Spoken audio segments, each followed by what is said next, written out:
This one is kind of flew under the radar for a lot of people. A little bit. But for me, I felt like this was big. So Kam Woods, Kam with the K, he's deciding to come to NC State. Now, remember last week, Trey Parker, the incoming freshman for NC State, said, nope, I'm going to stay in high school an extra year. I'm going to go to Overtime Elite. I'll come in 2024. That opened up a spot for NC State, and NC State did not waste any time. Nope.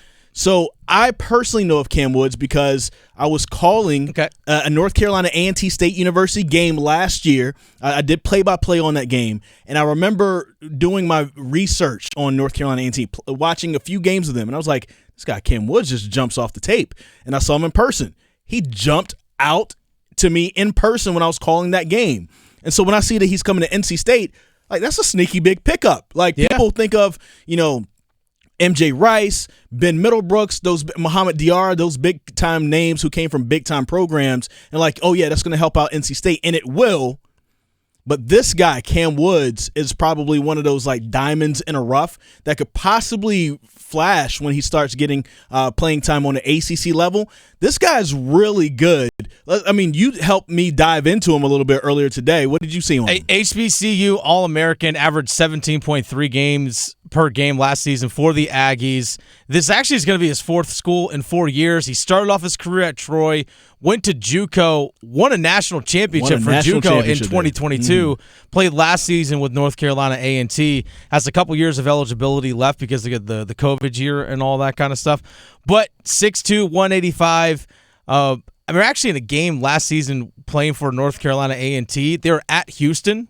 Again, Houston team that was one of the top-ranked teams in the country, had one of the best defenses. A team that people thought were going to win the NCAA tournament. Yes. Let's remember that. He went 10 of 18. This is on the road at Houston. Went 10 of 18, 26 points in that game. So, I mean, but he was a first-team HBCU All-American last season. So,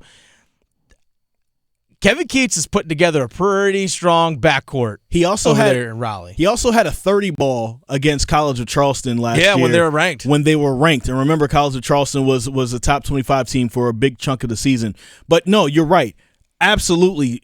Kevin Keatts, like, outside of Kam Woods, right? We already thought that he was putting together a great staff, a great roster, excuse me. But then you add in this guy and somebody who can score, and like, we just told you about it, 26 points at Houston, who a lot of people thought were going to win a national championship. 30 points against College of Charleston. This guy can absolutely put up big numbers, average over 17 points per game. On top of that, he's playing with Casey Morsell. On top of that, he's playing with MJ Rice, with DJ Horn, and with Jaden Taylor, and those guys who are coming in from NC State. Like, Kevin Keatts is literally going to be able to throw waves at you defensively. And then we haven't even gotten to the big guys, into the middle and with the trees, with Ben Middlebrooks, Muhammad Diarra, DJ Burns, and also Ernest Ross. NC State could be one of those sneaky, like, top 4 teams in the ACC next year. Yeah, if everything gels together, that's the thing. Where you bring in so many different pieces from so many different places, everyone has to try and figure out their role and how they fit in. And Coach Keatts had said something that he's going to have to figure out during the early course of the season is, where do guys fit in? Yeah. You know, like, okay, what role? You may have done this in the past at a previous school, but here we need you to do something a little bit different. So how do players adjust? How does Keatts adjust? How do players adjust not only to themselves but each other? This, again, adapting, and this is something that's going to have to evolve during the course of the season. But he wants to press. He wants to play fast. And if he has more bodies out there that can do that, it's NC State's going to be a tough out. They were a tough out last season. Yeah.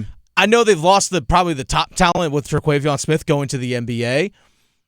But the depth that he's putting together over there, I mean, I'm excited about Triangle basketball this upcoming season. That's for sure. I mean, between Duke, Carolina, and State, I think all 3 teams could be pretty formidable. Going to be absolutely It'll be a lot of fun to watch. Absolutely solid. And you know, hey, NC State,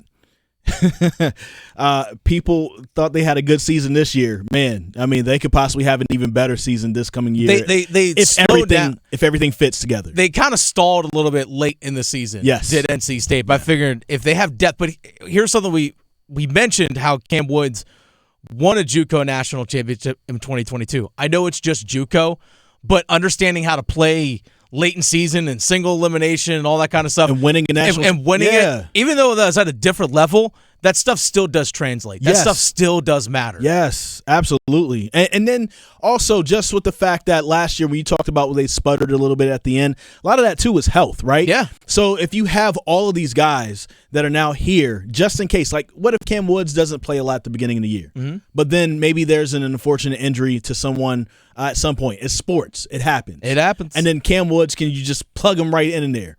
And he can start coming in and dropping 12 for you per game for NC State. Like, NC State's in a really good position to kind of take over. And I'm excited for Kevin Keatts because you don't have the cloud of Mark Gottfried hanging over you anymore. Yes. And then last year, it showed what he can do when he gets his guys in there. But then also, on top of that, you add in his own guys this year with that depth that he can go to the bench, that he can bring guys in and out, that he didn't really have that. I mean, it was a really tight rotation last year. This year, hey, he has a bunch of guys he can go to.